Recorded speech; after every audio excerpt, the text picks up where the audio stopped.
Okay, there we go. Well, good morning, good evening, good afternoon, wherever you are across the globe. Welcome to On the Sofa with Esther, Tuesday's Words of Wisdom, your weekly moment of insight, reflection, and real life inspiration. I'm your host, Esther, and today we're joined by someone truly remarkable who embodies strength, transformation, and purpose. Joining me on the sofa with Esther is Dr. Joy Vaughan. Have I pronounced that correctly? Actually, I should have asked. Vaughn, like Sarah Vaughn. Vaughan, Mhm. resilience and reinvention coach, a powerhouse who helps others rise, rebuild, and rediscover themselves through life's biggest challenges. Welcome, Dr. Vaughan. Oh, Joy. Oh, thank you, Esther. This is amazing. And thank you so much for having me. I'm really, really excited to be here. Yes. Yes, sorry to cut in. Ladies and gents, before I go any further, I just want to say I only met this lady, I think it's about a week ago. I had the privilege to speak to her, and she's from Barbados, so there was that connection there as well. But just for what she stands for what she represents, and the field of work that she is in, the body of work that she is doing is so, so powerful. I've not really heard of a lot of coaches doing this type of work, but if you when once you listen to what she does, you realize the power and the impact this can have on relationships and divorce in a very positive way. So welcome, welcome, welcome, Yeah. Dr. Vaughan. And so I usually like to ask my guests, in a nutshell, in a peanut shell, or a coconut shell, who is Dr. Joy Vaughan? Well, as you said before, I'm originally from Barbados. I'm a nana of two Okay. beautiful little girls, but who I am is a champion for the human spirit, for freedom and peace. Mm. And that's what I teach. That's what I help. I coach. That's what I help people to achieve, no matter what they're dealing with, no matter what they're going through, no matter what stage of life they're at. And my journey started out really as an occupational therapist. Mm. And then it grew into brain and behavior work with neuropsychology. And now the point now where I'm combining all that amazing knowledge to be the coach people who are divorcing and helping Mm. them to get through the waters, those very, very muddy waters, Mm. cantankerous waters, to get to the other side where they can achieve freedom and peace, even as they're going through the waters. Wow. So, what made you choose this particular field? I mean, you could have you could have chosen different sectors of coaching, but why this particular one? Is there something personal around it, or maybe it's what you saw around you, Dr. Joy? Well, it chose me, Uh-huh. actually. I didn't choose it, it chose me. I had gone through a divorce myself, and it was one of those that I don't talk about very often, and I probably won't talk about it. Um, we lost our only son 3 years ago. But I can tell you, learning how to co-parent with someone who has their challenges Mm. um, had me see that I was a major roadblocker to his success Wow. because I was an enabler. Fix it. Oh, I got this. And Wow. so my job as wife was to create environments in which he could function. Mm. However, it came at a cost, and that cost was my health. Make sense? Mm. I'm sure there's so many people that can relate to that because I remember I used to say, I always sort of went for Mr. Potentials. You see the potential, and I had to really do some energy work around that because we have that compassion. We see where they could be, what they could be doing, and we want to support. But there's a Mhm. very fine line between supporting and carrying Yeah. and enabling. Um, Yes. and I really had to learn to pull back. And sometimes it was hard because you can see, like you said, you see so much in the other person, but if they don't, they have to find that for themselves and see it for themselves. And so what the line of work that you're doing, like I said, is so powerful. And because of your experience and recognizing or realizing, actually, this is something that I want to do because, like you said, it chose you. Can you remember the first, I would say, session that you did with the couple? How did that feel to you? What did that feel like? Oh, amazing. Like hand to glove. It was a natural fit. Mm, And here's the thing I loved about that, to see them come in so bitter, so angry, so broken by the justice system as well, right? mm, But at the end of 8 weeks, they had transformed themselves where they were actually talking to each other. And as I want to share something really important, the mm. biggest barrier to any relationship is communication. Communication. And what I've found I've been doing this now for a long, long time, right? And what I've found is that when it comes to couples, communication stops after the first child. Oh, Surprise. wow. And why is that? What's the research or the findings behind that? Well, the child is an additional responsibility, number one. And the woman and the man are looking at it from different angles. Mm, The man is like, oh God, I'm the breadwinner. How do I relate to this tiny thing, right? So they're not very confident, yeah, in being able to father. Now, they may be confident in being a man, but when it comes to fatherhood, that's a whole nother ballgame. mm, And then the woman is expecting them, hey, man up, what's wrong with you, right? And, men don't express themselves a lot. So it's being open and authentic and being able to say, you know what, sweetheart, I can't. mm. This is too. I I don't know if I didn't share this with everybody, but on the episode that morning, I lost one of my clients. He was 25 years old and he transitioned because the stress of being married, seeing his marriage fall apart, being responsible for 2 kids, and feeling like he had nowhere to turn. It just got to him. And so he's like, bye, I'm checking out. Mm. So, I have a dear friend who works specifically with men, Margaret, and we need to pay more attention to the guys. The Yes. ladies, we get together, we can talk all day long and relieve or stress. Oh, come on, girl, let me help you, right? Men, not so much. And Mm. it lies in unfulfilled expectations on both parts. Wow. That's really interesting because a couple of weeks ago I interviewed a young guy. He was mid-20s, and in 2017 he lost his sister to his twin to gun violence. And then a couple of years prior to that, he had lost a brother to gun violence. And so he said something that was quite significant.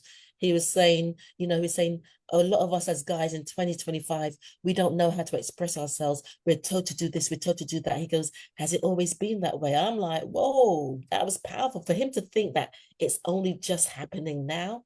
And I said, this has been something that's been reoccurring for quite a long time.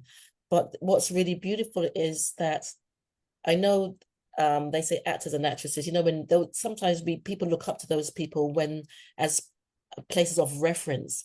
And I know there's quite a few who have started talking about the men, talking about their emotions, talking about their feelings, not making out that it's to be poo-pooed or it's weak. Because to be vulnerable, there's a difference between being weak and vulnerable. Being vulnerable is a powerful place to be.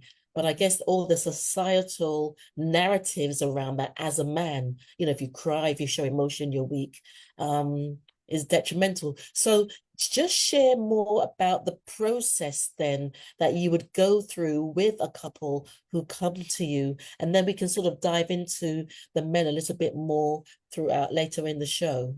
Yeah. The first thing I asked is, when is the last time you took your wife that you guys had a date? This is the first time you went on a date. And like, uh, uh, duh. We don't do that. We're busy with the kids and we're tired and There we everything like go. that. And you want to spend time to reconnect. Uh, our Veda Schuler, Reverend Schuler's wife, used to say, connect one time a week, go to dinner, and one weekend a month, and just talk. But before we can get to that point, I have to trust you. Wow. If I don't trust you, I'm not opening up to you at all. But So if what does that mean if you're married? Sorry to butt in. That's another powerful statement because it's assumed if you're married, then that trust is there, but it's been blanketed upon. What does that mean? not if you're going to talk to your mother about me, Okay. not if you're going to talk to your girlfriends, not if Mm. I come into the relationship already with trust issues. Mm. See, a lot of the work that I love to do, and this is my next, I would love to do work with people who, before they say I do, it's not the cake, it's not the wedding, it's none of that. It's being able to face the hardcore issues that might come up. Like, for example, what happens if we have a special needs child? Have we thought about how we're going to handle that? Right? What happens if I like you, but I'm not in love with you anymore? And I'm just holding on Mm. until the kids are grown. But my heart is not in the relationship. My heart stopped being in the relationship the day you stepped on it. Mm. So again, communication is critical. Open, honest, authentic communication. And you must make time for that. But I'm not going to open up to you if I feel you're going to violate the trust. And so I always say here's my favorite saying, before you buy the fruit, look at the root. Go way back and really investigate who exactly is this person that you are wanting to connect the rest of your life with. Who Mm. is that? Like really? And you will never know all of it. But part of the journey of marriage is a self-discovery and the connection and the speaking about it. In my book, The Art of Resilience, and I'll never forget one lady, Marsha Feldman, poignant story about how she and her husband stopped being intimate after he saw the birth of their first child. Now, there Mm. is something called male post-traumatic PTSD. And you say, oh, bring the father and let him cut the umbilical cord. Wait, no. I want to see all that. Mm. But he's supposed to matter. Well, hey, you just pushed out a baby. What are you whining and complaining? And then he stuffs it down. He doesn't say anything about it. He's couched in shame. And then comes the drugs and the alcohol to hide the shame or the infidelity, you know? And that all happens. And everything is so subtle and it Mm. happens over time. That's why you have to keep connecting. Mm. Put the kids to bed early. Spend some quality time, in the evenings together. Take a walk, line up the babysitter from early. That's what we did. And it was wonderful because then we had time to work on our relationship. Kids are great, but they will leave. Yes. They grow up. Yes. And what do you have? I'm working now with some gray couples, what I call gray, you know, who are in their latest stage of life, and they've been one or the other has been dying to get out of the relationship. But because of money, so there's a lot tied up in that, that then we have to dig deep and sort out and see, what do you want to focus on? What is your priority? And who do you want to become in the next 5 years, 10 years?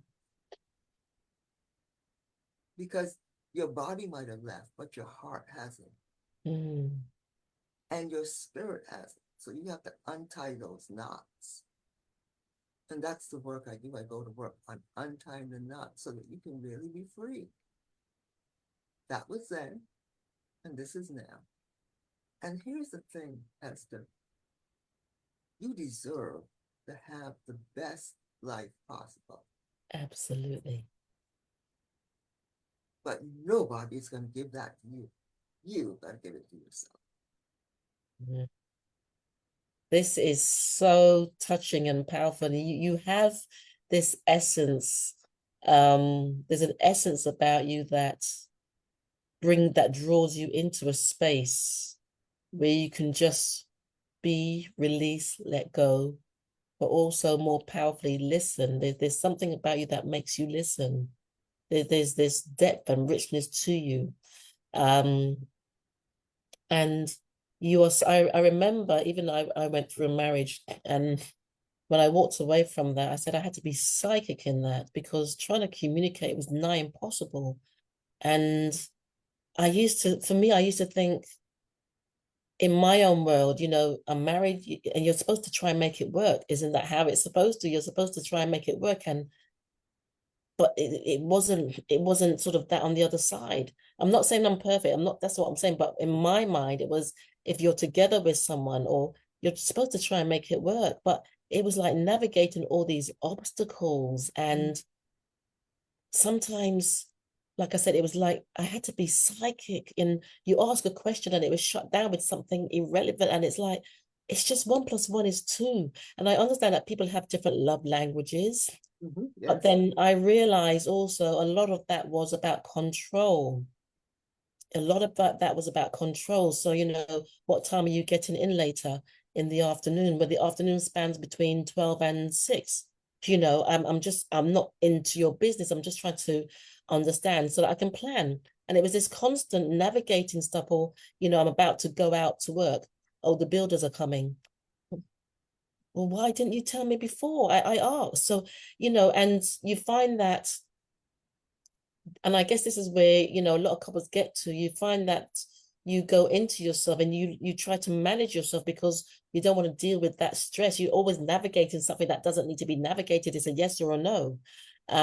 But interestingly, also, I love what you talk about, the grays, the older people, giving them a chance, because so many people stay in situations because they don't have the courage, they don't have the vision to think, actually, it's still possible for me to move out of this peacefully and be happy. I love that you said that.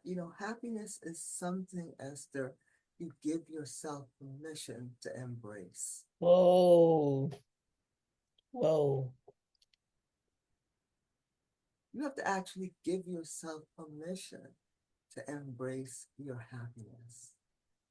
Your How do you do happiness. that? How do you do that? What is It is a step-by-step process.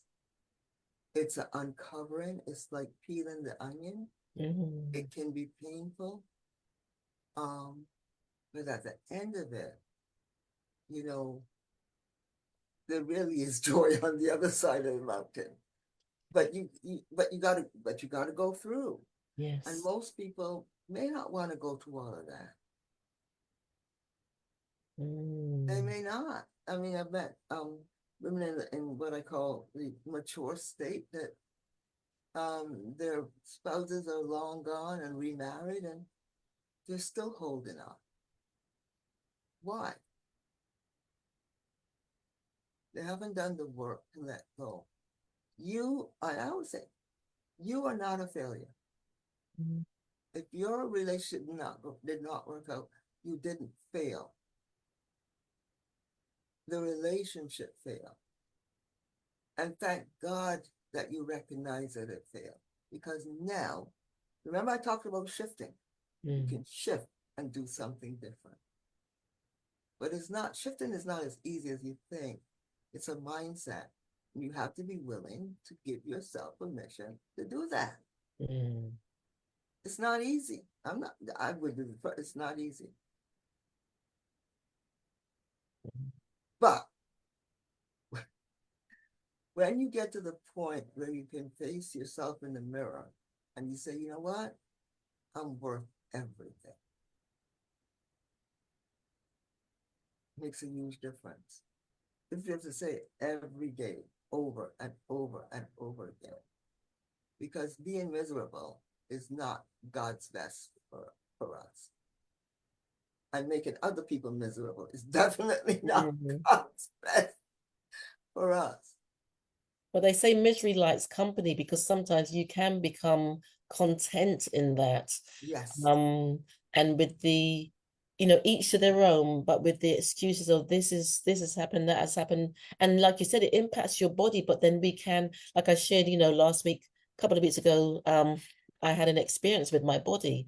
And but how I looked at it was that I'm cleansing, I'm clearing, and just focusing on prayer and meditation, as well as dealing with the medical facility to maneuver my way through. But it was about, okay, I'm not going to hold on to this. I need to understand what this is about, understand the process of that, and then I can work my way through this. And so, and there's something that you keep saying, it's a choice.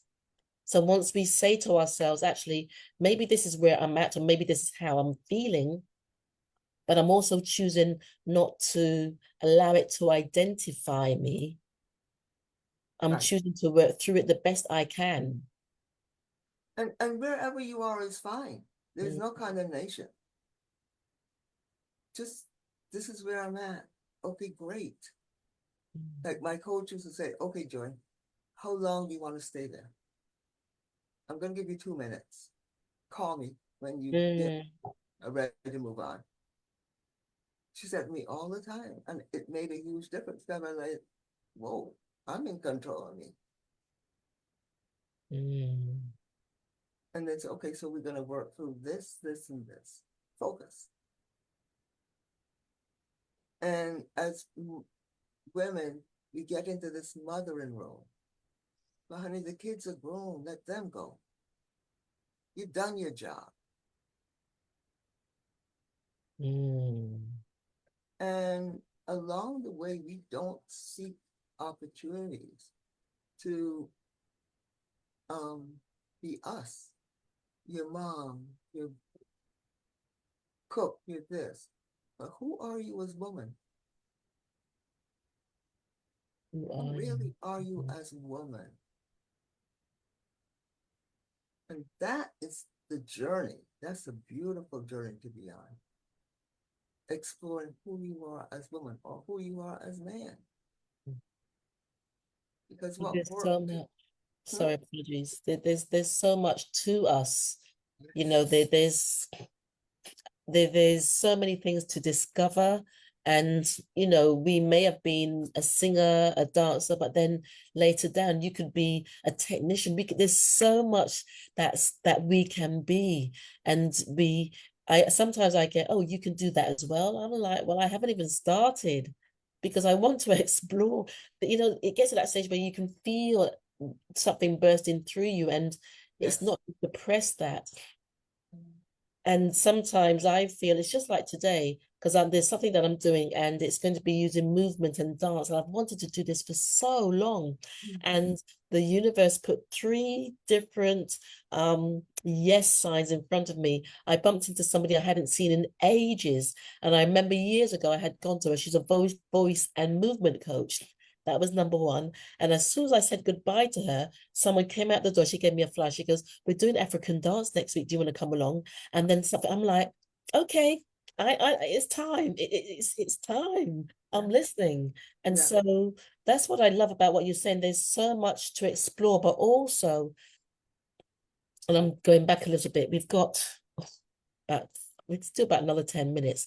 But this thing about communication, and I remember when I was married, I made a vow to myself that when I came out of that situation, I said, I don't care how much someone loves me. If we don't communicate, then it doesn't have any standing, because I realize and recognize the importance of communication, even if sometimes we might not understand each other, to give the space to communicating. Yes. And communication is not automatic.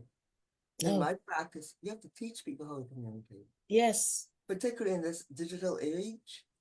Texting is not quite where it's at. Mm. Yeah, I got Okay. ghosted by someone once. He texted. No, he didn't actually. No, there wasn't any no texting. So Right. yeah, absolutely. And research has shown now that because the children that are coming out, they don't know how to process faces very well because they're always on the screen. So that face-to-face eye contact, deep connection, that's Mm. being lost because of the digital era. That's interesting. So I guess they're not able to read expression. Right.